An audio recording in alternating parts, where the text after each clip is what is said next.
참 예수님, 오늘은 4월 8일 사순 제5주간 금요일입니다. 선과 악이 뒤바뀌면 의인이 죄인처럼 단죄당하고 악인이 선인처럼 위장하여 현실의 권력을 장악합니다. 오늘 독서에서 동족들에게 박해받던 예언자 예레미야가 따돌림 당한 자신의 처지를 한탄하며 하느님께 하소연하였습니다. 이 기도에서 사면초가로 고립된 자신의 처지를 사람들이 놀려대던 말이 히브리어로 마고로 미사빕입니다.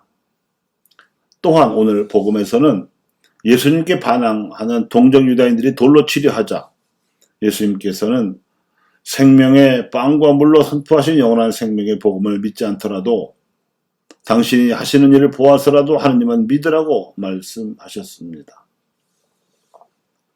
하느님께서 예레미야를 예언자로 부르신 때는 요시야 왕이 한창 종교 개혁을 진행하던 기원전 7세기 중반이었습니다.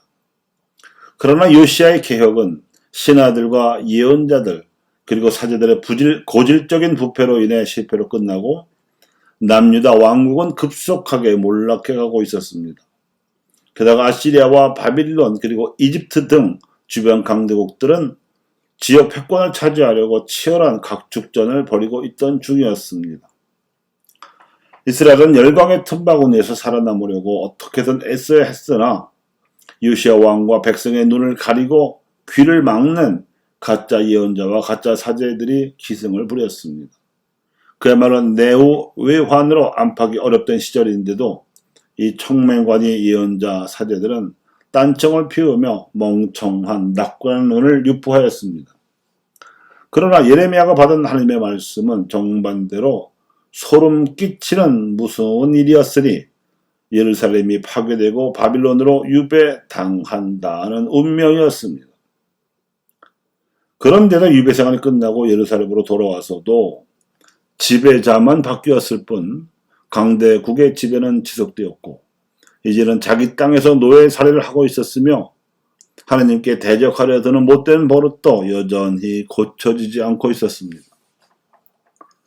유다인들이 예수님께서 행하신 기적들을 보고 또 가르치신 바를 들으면서도 되려 그분을 거짓 예언자로 몰고 가면서 돌을 던져 죽이려고까지 드니까 답답해지신 그분께서 아주 근본적인 이야기, 즉 아담의 후손이자 노아의 후손이며 아브라함의 자손인 이스라엘의 정체성을 상기시키셨습니다.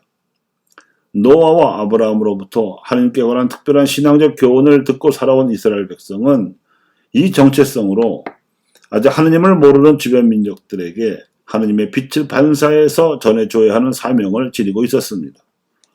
그런데도 하느님으로서 세상에 오셔서 하느님의 일을 하고 계신 분을 신성 모독자로 간주하고는 돌로 쳐서 죽이려는 상황에서 예수님은 감쪽같이 벗어나셨습니다. 이렇게 해서 예수님을 배척한 이스라엘 백성은 자기 정체성을 잊어버리고 하나님께서 주신 사명의식조차 걷어차 버렸습니다.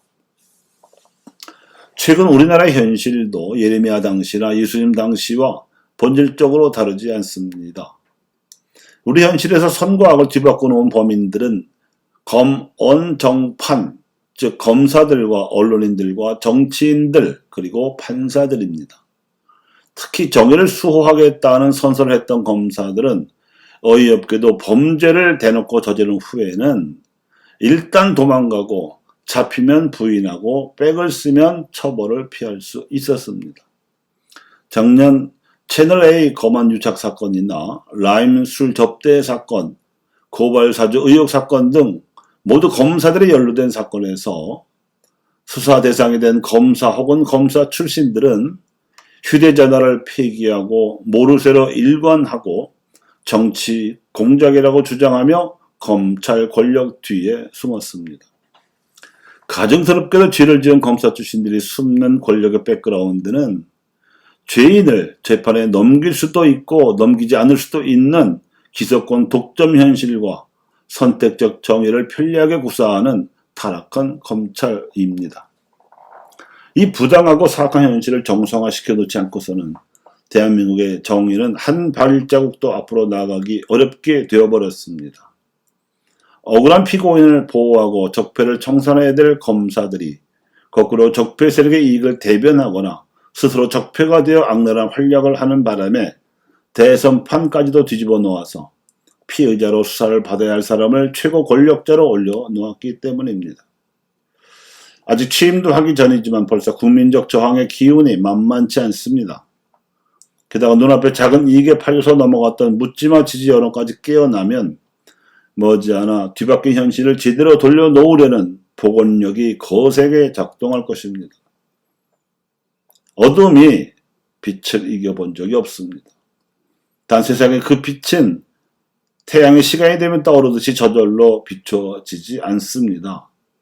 나라의 공동성과 정에 끼어있는 이들이 세상의 빛이 되어 어둠을 몰아내야만 이길 수 있습니다. 하느님께 자신의 무죄함을 탄원하며 의로운 이들과 가난한 이들이 종래는 승리하리라는 희망을 피력하던 예레미야의 예언을 기억합시다. 그리고 하느님의 나라를 선포하시며 하느님을 믿으라고 분부하신 예수님 말씀도 기억합시다. 우리 사회를 어지럽히고 있는 어둠의 악은 조만간 마거로 밉사비비 되어 사라지고 말 것입니다. 교우 여러분, 우리가 세상의 빛입니다. 감사합니다.